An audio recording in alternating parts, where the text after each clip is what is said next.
నమస్తే, welcome to red TV. POCSO కేసులో కొత్త కోణాలు వెలుగు చూస్తున్నాయి. ఇప్పటికే బాధితులు ఏదైతే ఆరోపణలు ఎదుర్కొంటున్న యువకుడు జైలుకి వెళ్ళడం జరిగింది. అయినప్పటికీ ఈ కేసులో మరింత పురోగతిని సాధించేందుకు పోలీసులు ఇన్వెస్టిగేషన్ చేస్తున్నట్లు తెలుస్తుంది. అందులో భాగంగా చాలా మందిని విచారించే అవకాశాలు కనిపిస్తున్నట్లు తెలుస్తుంది. ఇదే విషయానికి సంబంధించి మనతో మాట్లాడడానికి సీనియర్ జర్నలిస్ట్ భరద్వాజ్ గారు ఉన్నారు. వారిని అడిగి పరిణి ద్వారా తెలుస్తుంది. సార్ నమస్తే అండి. నమస్తే అండి. సార్, ఈ పోక్సో కేసుకు సంబంధించి ఇంకా తీగ లాగితే డొంక కదిలినట్లుగా కనిపిస్తుంది, మీరేమంటారు సార్? అంటే తీగ లాగక తప్పదండి, డొంక కదలక తప్పదు. అంటే తీగ లాగటం, డొంక కదలటం ఇవన్నీ కాదు, కానీ జనరల్ గా ఒక నిందితుడిని అరెస్ట్ చేసిన తర్వాత అతని మీద నింద పడింది, ఒక కంప్లైంట్ వచ్చింది. ఆ కంప్లైంట్ ఆధారంగా అతను అరెస్ట్ జరిగింది, కోర్టుకు సమర్పించారు, అతన్ని రిమాండ్ కు పంపించారు.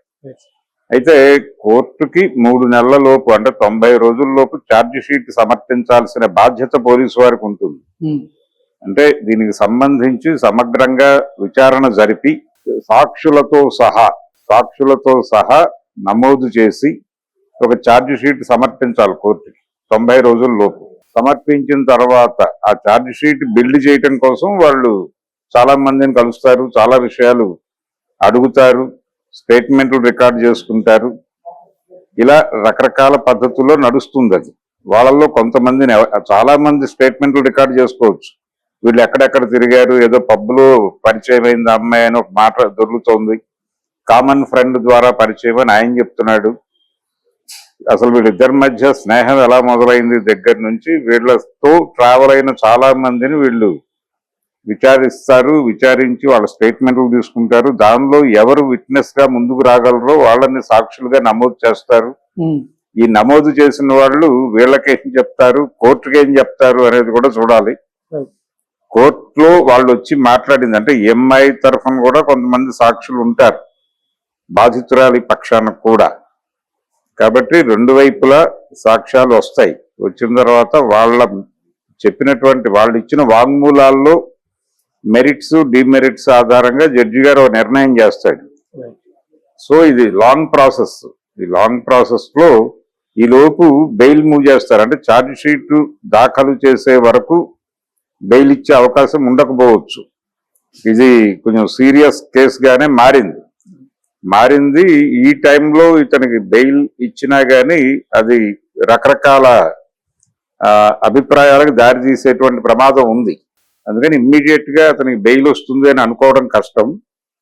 ఛార్జ్ షీట్ పెట్టిన తర్వాత దానిలో ఉన్నటువంటి కండిషన్స్ ని బట్టి దాన్ని అర్థం చేసుకుని కోర్టు ఏ మేరకు ఇవ్వచ్చు అనేది చూడొచ్చు, ఒక నిర్ణయం తీసుకునే అవకాశం ఉంది. ఒకవేళ 90 రోజుల్లో ఛార్జ్ షీట్ పెట్టకపోయినా బెయిల్ మూవ్ చేసే ఛాన్స్ ఉంది.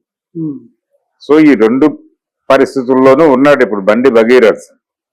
ఆయన నేరం చేశాడా లేదా అనేది నిర్ణయించవలసింది కోర్టుకు కావలసినటువంటి డాక్యుమెంటరీ ఎవిడెన్స్, ఫిజికల్ ఎవిడెన్స్లు సమర్పించే బాధ్యతలో పోలీసులు ఉన్నారు ఇప్పుడు. అందుకని చాలా మందిని కలుస్తారు. మొదలైంది ఇప్పుడు అతని మీద కొత్త సెక్షన్ ఏదో పెట్టారు, 64 అని, భారత న్యాయ సంహిత 64 అనేది ఏదో పెట్టారు ఆయన మీద. ఓ 10 years వరకు శిక్ష పడే ఛాన్స్ ఉంది ఆ సెక్షన్ కింద అని చెప్తున్నారు. అయితే ఫ్రేమ్ బాగానే చేశారు, బలంగానే చేశారు. ఏ మేరకు బాధితురాలకు న్యాయం జరుగుతుంది అనేది కీలకం. అలాగే ఈ కేసుకు సంబంధించి బయట బాధితురాలని బదనాం చేయటానికి చాలా మంది రకరకాల వార్తల్ని సర్క్యులేట్ చేశారు. ఈ సర్క్యులేట్ చేసిన వాళ్ళ మీద ఇప్పటి వరకు చర్యలు కనిపించటం లేదు. వాళ్ళతో ముందు మొదలు పెట్టాలి. అసలు ఎక్కడి నుంచి వచ్చింది కంటెంట్ అనేది ఒకటి. అంటే వాళ్ళు ఏదైతే ప్రదర్శిస్తూ మాట్లాడారో ఆ ప్రదర్శించడానికి ఫొటోస్ వీళ్ళకి ఎవరు ఇచ్చారు, ఎలా సమకూర్చుకోగలిగారు, సోర్స్ ఏమిటి అనేది ఒకటి సీరియస్ గా దర్యాప్తు జరగాల. అలాగే వీళ్ళకి డబ్బులు ముట్టాయి అనేటువంటి ప్రచారం కూడా బలంగా ఉంది. కొన్ని యూట్యూబ్ ఛానల్స్ ని ఓపెన్ గా పిలిచి మీరు ఒకసారి ఆఫీస్కి రండి మాట్లాడుకుందాం అన్నారు అని కూడా చెప్పారు.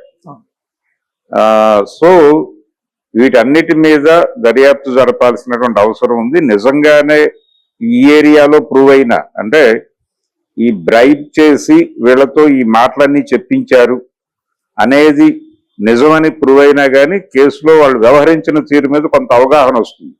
ఎవరు కేంద్ర హోంశాఖ సహాయ మంత్రి గారు ఆయన టీం ఆయన ఆఫీసు వ్యవహరించిన తీరు మీద ప్రజలకు కొంత అవగాహన వస్తుంది. కాబట్టి ఇది ఎలా నడుస్తుంది ప్రస్తుతానికైతే సీరియస్ గాని ప్రభుత్వం కూడా ఇందులో రేవంత్ రెడ్డి గారి ప్రభుత్వం కూడా కొంత బదనాం అయింది. అందుకని తనని తాను కాపాడుకునే ప్రయత్నంలో భాగంగా కూడా ఈ కొత్త సెక్షన్ పెట్టడం ఇలాంటివన్నీ కనిపిస్తున్నాయి. కానీ ఇవన్నీ పైకి కనిపిస్తున్న మెరుపులేనా, నిజంగానే వీళ్ళు సీరియస్ గా ఈ కేసును ప్రూవ్ చేసేటువంటి ప్రయత్నము లేకపోతే అతనికి శిక్ష పడాలి అనే మోటివ్ తో వెడుతున్నారా అనేది చూడాలి. పదే పదే లైంగిక వేధింపులకు పాల్పడ్డాడు అనే దానికి సంబంధించి వీళ్ళకి ఏదో కొన్ని ఎవిడెన్సెస్ దొరికినట్టుగా ఉన్నాయి. అందువలన ఈ 64 అనేది పెట్టారు. సో వీళ్ళ ప్రయత్నం వీళ్ళు చేస్తున్నారు, పోలీసు వాళ్ళు వాళ్ళ ప్రయత్నం వాళ్ళు చేస్తున్నారు. కోర్టుని ఎలా వాళ్ళు అంటే కన్విన్స్ చేయగలరు, వీళ్ళు బిల్డ్ చేసేటువంటి ఆర్గ్యుమెంట్ తో చార్జ్ షీట్ లో వీళ్ళు ఒక ఆర్గ్యుమెంట్ బిల్డ్ చేస్తారు. ఈ ఆర్గ్యుమెంట్ తో కోర్టు కన్విన్స్ కావాలి. కోర్టును కన్విన్స్ చేసే లెవెల్లో వీళ్ళ ఆర్గ్యుమెంట్ ఉంటుందా లేదా అనే దాన్ని బట్టి కేసు భవిష్యత్తు ఉంటుంది. ఇప్పుడు కేంద్ర మంత్రితో పాటు ఇందులో ఇన్వాల్వ్ అయిన ఒక జర్నలిస్ట్ కూడా నోటీసులు ఇచ్చేందుకు అవకాశం ఉంది, వారిని కూడా పిలిచేందుకు విచారణ చేసేందుకు ఆస్కారం ఉంది అని చెప్తున్నారు. నిజంగా ఇది సాధ్యమైతే ఎట్లా ఉండబోతుంది, ప్రజలు ఎలా అంటే ఒక వాళ్ళు ఎలా చూస్తారంటారు? ప్రజలు ఏముందండి, ఇప్పుడు ఆల్రెడీ పబ్లిక్ డొమైన్ లో ఉంది ఆ పేరు కూడా. ఆ పేరు జనరల్ గా రొటేట్ అవుతోంది. ఆయన గతంలో V6 ఛానల్లో పనిచేశాడు. ఆయన మీడియేట్ చేసే ప్రయత్నం చేశాడు అనేది మొదటి నుంచి నడుస్తున్నటువంటి ఆరోపణ. మీడియేట్ చేయటము అంటే రాజీ కుదర్చటం అనే కాదు, బెదిరించటం కూడా, కంట్రోల్లోకి తీసుకోవటం కూడా. అంటే వీళ్ళ కంట్రోల్లోకి వాళ్ళు వచ్చేలాగా వాళ్ళని టెర్రరైజ్ చేయటం కూడా చేసుంటాడు ఆయన. అది స్ట్రైట్ గా వాళ్ళు చెప్పారు. ఆవిడ రిలీజ్ చేసినటువంటి ప్రెస్ నోట్ లో కూడా ఉంది. కాబట్టి నిజానికి ఇది అసలు ఎలా బ్రేక్ అయింది అనే దగ్గర వేరే కథనం ఒకటి బయట సర్క్యులేట్ అవుతోంది. ఆ అమ్మాయి ఓ రోజు ఇంటికి వచ్చినప్పుడు బ్లీడ్ అవుతోంది, అది చూసి మదర్ ఏమిటి అని అడిగి అక్కడి నుంచి డాక్టర్ దగ్గరికి వెళ్ళి అక్కడ పొందినటువంటి దీంతో అంటే డాక్టర్ చెప్పినటువంటి అంశాల ఆధారంగా ఈ అమ్మాయిని గ్రిల్ చేస్తే తను ఓపెన్ అప్ అయిందని, తన మీద ఇలా లైంగిక వేధింపులు జరుగుతున్నాయని అమ్మాయి చెప్పిందని, అక్కడి నుంచి మదర్ సీరియస్ అయ్యి దీని గురించి తెలుసుకోవాలి అని మాట్లాడటం మొదలు పెట్టారని, ఆ మాట్లాడటం మొదలుపెట్టిన సందర్భంలో ఆవిడ్ని ఫేస్ చేయడానికి వెళ్ళిన మొదటి వ్యక్తి ఈ జర్నలిస్టే అని ఒక మాట ఉంది బయట. కనుక అతను కొంచెం ఎక్కువే అభినయించాడు, ఎక్కువ పాత్రే పోషించాడు అతను అనేది అన్ని వైపుల నుంచి అర్థమవుతోంది. అందుకని సీరియస్ గానే అతనికి కూడా ఈ కేసులో అంటే వీళ్ళందరూ బ్రెయిన్ బిహైండ్ అంటారు కుట్రదారులు.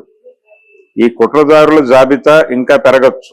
బండి అంటే భగీరథకి సంబంధించి కూడా చాలా మంది 10 మందికి సంబంధించి స్నేహితులు ఉన్నారు. వాళ్ళకి సంబంధించి ఫోన్ కాల్స్ కానీ చాటింగ్ కానీ మిగతాయి కూడా పరిగణలోకి తీసుకుంటే వాళ్ళను కూడా ఈ కేసులోకి లేదంటే వారిని విచారించేందుకు అవకాశం ఉందంట. తీసుకుంటారు, విట్నెస్ గా పెట్టొచ్చు, వాళ్ళని సాక్షులుగా పెట్టొచ్చు. ఎలా నమోదు చేస్తారన్నది వాళ్ళు ఛార్జ్ షీట్ కోసం జరుగుతోంది ఈ కసరత్తు. ఈ కసరత్తులో భాగంగా వాళ్ళందరి దగ్గర స్టేట్మెంట్స్ అయితే రికార్డ్ చేసుకుంటారు. వాళ్ళ దగ్గర ఉన్న డేటా కూడా తీసుకోవచ్చు, ఫోనులు సీజ్ చేసే ఛాన్సెస్ ఉన్నాయి. అంటే ఫోన్ అనేది ఆల్టర్ ఈగోగా మారింది. ఆల్టర్ ఈగోగా మారాక ప్రతి ఒక్కడు తన చరిత్రని తానే ఫోన్ లో నిక్షిప్తం చేస్తున్నారు. కనుక వాటిని ఓపెన్ చేస్తే కొంతవరకు కేసు అర్థం కావచ్చు. ఇప్పుడు ఆ అమ్మాయి ఫోను, ఇతని ఫోను, వీటన్నిటినీ ఒక దగ్గర పెట్టి వీళ్ళ మిత్రుల ఫోన్లు, వీళ్ళ మధ్య జరిగిన సంభాషణలు, దీన్ని కొంత కేసుకు ఉపయోగపడే అవకాశం ఉంది. అలాంటి ప్రయత్నం ఏదో జరుగుతోంది. అయితే ఇప్పటికిప్పుడు వీళ్ళని అరెస్ట్ చేస్తారు, వాళ్ళని అరెస్ట్ చేస్తారు అనేది చెప్పడం కుదరదు. ఎందుకంటే ముందు దర్యాప్తు జరగాలి. దర్యాప్తు జరిగాక వాళ్లే ప్రకటిస్తారు, ఎలాగో జాబితాని ప్రకటిస్తారు. ఇందులో బ్రెయిన్ బిహైండ్ కుట్రదారులు ఎవరు అనేది కూడా ఒక లిస్టు వస్తుంది. ఆయన్ని దాచిపెట్టాడు అనేటువంటి అనుమానం ఉంది ఆయన మీద. ఇప్పుడు కేంద్ర హోంశాఖ సహాయ మంత్రి గారి మీద నిందితుండి ఆయన వాంటెడ్ గానే దాచాడు అని ఆయనే చెప్పుకున్నాడు. న్యాయవాదుల సమక్షంలో నేను అప్పచెప్పాను పోలీసులకి అని చెప్పాడు ఆయన. వీళ్ళేమో మేము అరెస్ట్ చేశామని చెప్తున్నారు. ఎక్కడ పొంతం లేదు. అయితే ఆయన చెప్పిన ప్రకారం నేను అప్పచెప్పాను అంటే అప్పటి వరకు ఆయనే హోల్డ్ చేశాడు. అంటే ప్రభుత్వానికి తెలియకుండా పోలీసులు వెతుకుతున్నారు 4 టీములు పెట్టి అని తెలిసి తన కొడుకుకి సంబంధించిన రహస్యాన్ని తనతోనే పెట్టుకుని డిస్క్లోజ్ చేయకుండా ఉండటం అనేది ఆయన వృత్తికి అన్యాయం చేసినట్టుగానే చూడాలి నిజానికి. ఆ యాంగిల్లో ఎవరు మాట్లాడట్లేదు బండి సంజయ్ గురించి. అందుకని ఇది ఎలా జరుగుతుంది ప్రొసీడింగ్స్ అనేది కొంచెం క్యూరియాసిటీ ఉంది అందరికి, చూడాలి ఎలా వెళ్తుంది అనేది. మొత్తం మీద ఇది ఇంకా కొనసాగే అవకాశం అయితే ఎక్కువ ఉంది. కానీ కొనసాగటం ఏం లేదండి, ఛార్జ్ షీట్ అది రెస్పాన్సిబిలిటీ, వాళ్ళది పోలీసుల బాధ్యత, వాళ్ళు చేస్తారు ఆ పని అంతవరకే. ఛార్జ్ షీట్ పెట్టిన తర్వాత దానిలో మెరిట్స్ ఏమిటి డిమెరిట్స్ ఏంటి అనేది మళ్ళీ ప్రపంచం మాట్లాడుతుంది. Thank you sir. Thank you. మొత్తం మీద ఈ కేసుకు సంబంధించి ఇంకా ఇన్వెస్టిగేషన్ చేయాల్సి ఉంది. ఇన్వెస్టిగేషన్ లో వచ్చిన ఆధారాల ప్రకారం పోలీసులు తీసుకునే చర్యలు కావచ్చు, లేదంటే ఇక ఆ ఛార్జ్ షీట్ వేసిన తర్వాత కానీ మిగతా వివరాలు తెలిసే అవకాశం అయితే కనిపిస్తుంది. ఇంకా ఇప్పటి వరకు అయితే కొద్ది మందికి విచారణ చేసే అవకాశం ఉంది అని చెప్పేసి వార్తలు వస్తున్నాయి. కాబట్టి వారి దగ్గర స్టేట్మెంట్స్ రికార్డ్ చేసుకోవడం, లేదంటే వారు ఈ కేసుకు సంబంధించి కొన్ని ఆధారాలు తీసుకునేందుకు పోలీసులు ఎవరినైనా వారి దగ్గరని విచారించేందుకు అవకాశం ఉంది. కాబట్టి చట్టపరంగా వాళ్ళు ముందుకెళ్తే ఖచ్చితంగా ఈ కేసులో ఏం జరిగింది, ఇంకా జరగబోయేది ఏంటో కూడా భవిష్యత్తులో తెలియదు. Court studio.